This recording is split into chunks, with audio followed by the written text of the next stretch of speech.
Welcome to my class. Continuing on with Unit 6, Producers. We're talking about the producer's behavior and supply. In that we're doing supply. And in this I'm going to talk about the supply schedule and supply curve. And there are two types. One is individual supply curve and schedule, and the other one is market supply curve and schedule. So based on this, let me just, we start with the individual supply curve and schedule. Let's just take the schedule. And in the schedule, what is a schedule after all? It is a tabular statement. You can see it's made it in a table showing different quantities of a commodity. That means say 10, 20, 30, 40, 50, 60 as you see. Those are the different quantities of a commodity which a firm is ready to sell at different prices, say rupee 1, 2, 3, 4, 5, 6. Okay, during a given period of time. So if you just look at a schedule, it will tell you the relationship between the price of the commodity and its quantity, which a firm is ready to sell at different prices. So just we have to make a note that change in quantity supplied is mainly due to change in the price of the commodity when we are talking about the supply schedule, since the factors other than price are assumed to be constant. So this is an imaginary supply schedule that I have made, and based on that we come up with a supply curve. Now look at this. Now what is a supply curve?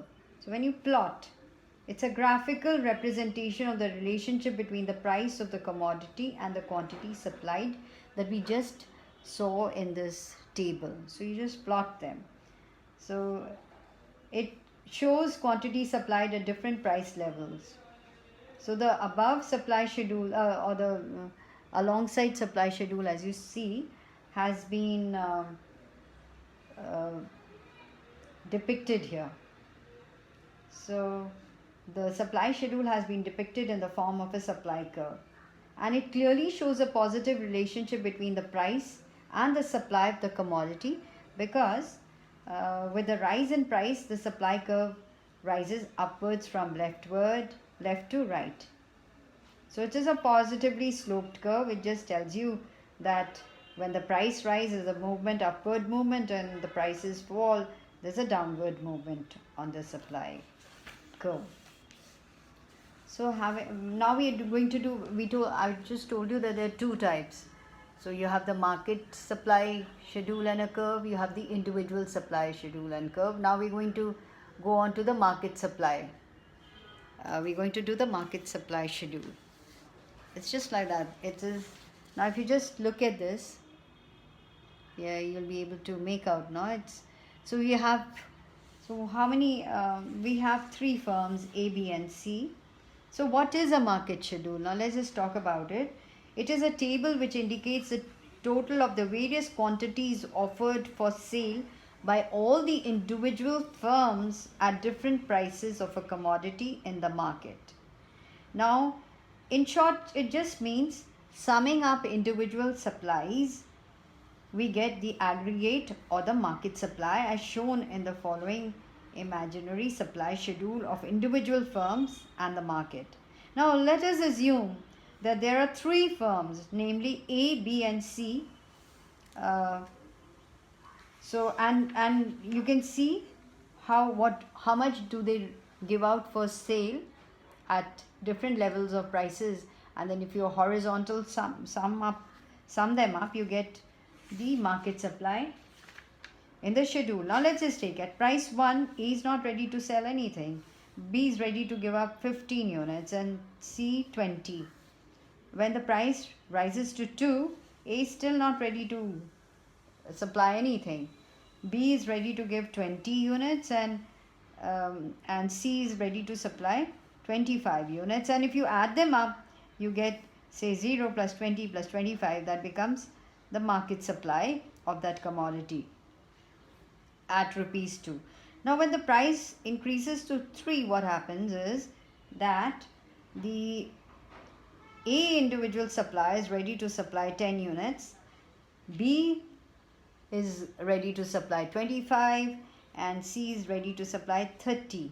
So how much is the market supply of that particular commodity? It is 65. 10 plus 25 plus 30, that is 65 at price 3. When the price increases to 4, what happens is that A is ready to sell 20 units of the commodity, B is ready to sell 30, and C is 35. So the total market supply of the commodity, of the given commodity, is 85 at rupees 4.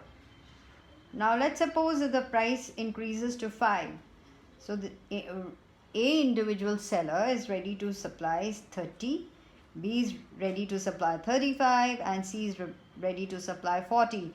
So a total of A plus B plus C is 105 in the market. That is the market supply schedule.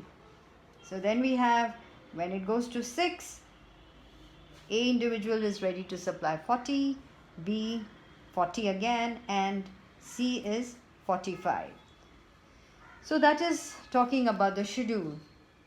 Now when we plot this market supply schedule on a curve, that is what is known as the market supply curve. So A plus B plus C. Now you have, we made all the 3 curves for you to understand.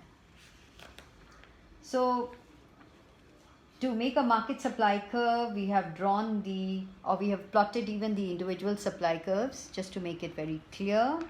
So a market supply curve, otherwise we just have to consider the last one towards your right. That is, the market supply curve is a graphic representation of the market supply schedule. So this market supply schedule shows various quantities of a commodity offered for sale by all the people, all the firms, at different prices. So this curve is derived by horizontal summation of all the individual supply curves as shown in the figure. And in the figure we've seen that A, B, C are the individual supply curves. So, and of course the slope of the curve is upward, rightward sloping, which indicates rise in supply with rise in prices of the commodity. And we also have talked about why so. That means as there's a rise in the production cost, as more units of variable inputs are employed, that is the law of diminishing marginal returns, as we did, and the aim of profit maximization, that is the aim can be achieved by raising the price of the commodity at a higher price, produces increased supply. See, we in our list we saw that A producer firm was not ready to sell at prices 1 and 2, but here we are talking about the market supply curve. So in the next I'm going to talk about elasticity of supply.